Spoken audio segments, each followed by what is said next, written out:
All right, welcome back to a brand new video of the Target Individual Program, Target Individual Experience. Two things. So it was after 4, I think it was like maybe 4:10.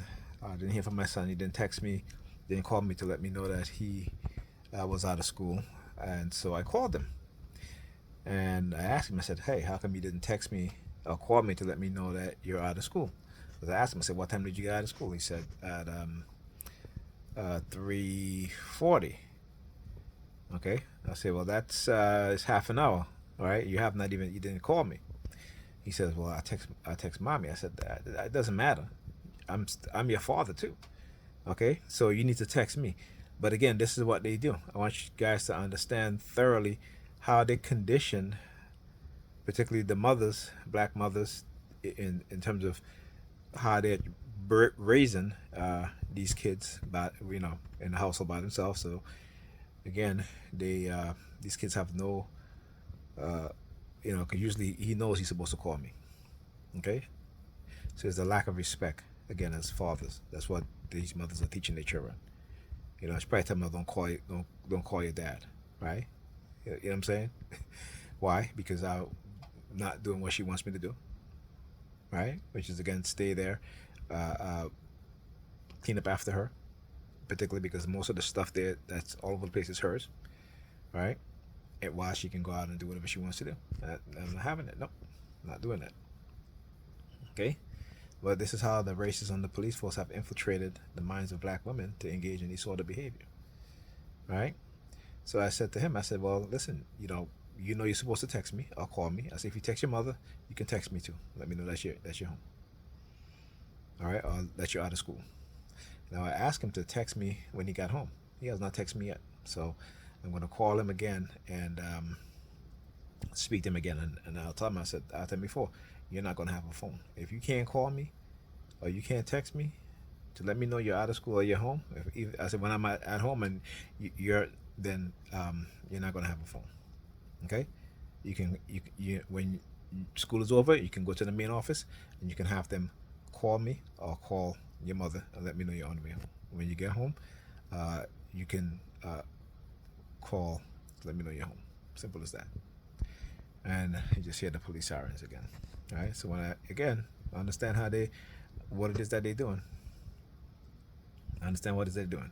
And on top of that, talk about the silent sound spectrum, the conditioning. So I got in the house and my grandnephew came in and came and hung out with me for a little bit, and they've this is how they again infiltrate the minds and hijack the minds of individuals, of human beings.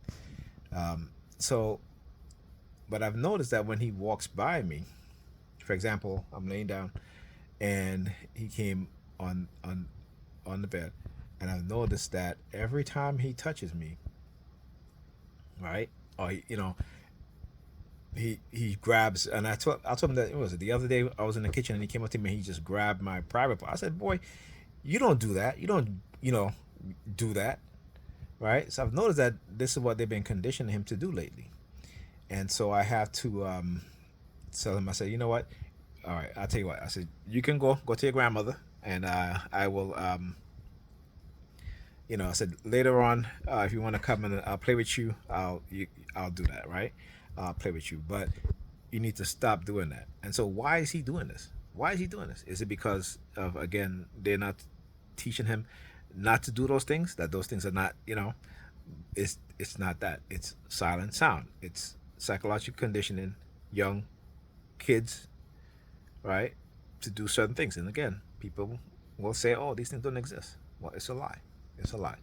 And I have no problem sharing these stories because I want people to learn and understand what's going on, how we're being manipulated, and particularly why is it that in the black community where you have the majority of women who have kids are raising them in household run by women, all right, and exhibiting the disrespect and these sort of behaviors because the mothers are not saying nothing, right? The mothers are too busy living their own lives, and the kids are an afterthought, right? Like I said, they think that maintaining children is really taking care of kids, and it's not.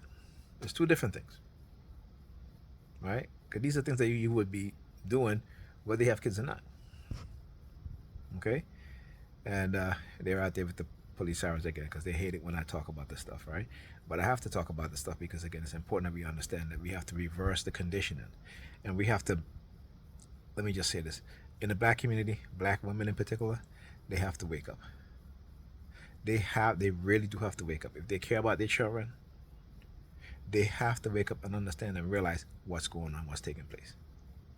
All right, and for black men, I think a lot of us have already waking up, and we need to wake our brothers up. And particularly, we have to start to deprogram their mind, particularly when it comes to the religious indoctrination, right? And as I said, deprogram their mind, religious indoctrination near the police sirens. All right, so in our community, as a black person in our community, highly religious, highly religious, and this is why again, with the couple that with you know, mind control technology, particularly silent sound, microwave technology, and you got a powerful, powerful weapon, right, for indoctrination and controlling a group of people that you can uh, condition them and program them whichever way you want. All right. So again, when that stuff started happening, I just know to listen. You need to, again, it's not he doesn't know what's going on. I do, and so being able to correct him and say, listen, you don't do that, right? That is not something that you do, right? Because if no one tells him these things as he grew up, imagine him doing that to somebody else, right? Imagine him doing that to some little girl. You know what I'm saying? But you know, even though I've said it to him many times, all right? Do you think that they're sitting down with him and saying, "Hey, don't do this. Don't. That's not a good thing." No. Why? Because that's not where their mind don't think like that. You know, they do whatever their enjoyment is, and that's it. But when it comes to raising children, particularly young boys, in a manner in which, if they pour into him in the way they should, right, he will have a better outcome. But as long as they keep with their fun and their own selfish interests, instead of focusing, teaching, right, and doing what's necessary so that he or she can have a positive and better outcomes, you know. But they're not. That's not what they're thinking. They're not. They're not thinking that far ahead. I should say. All right, or they don't think that far ahead. All right. Anyhow, talk to you guys in the next video.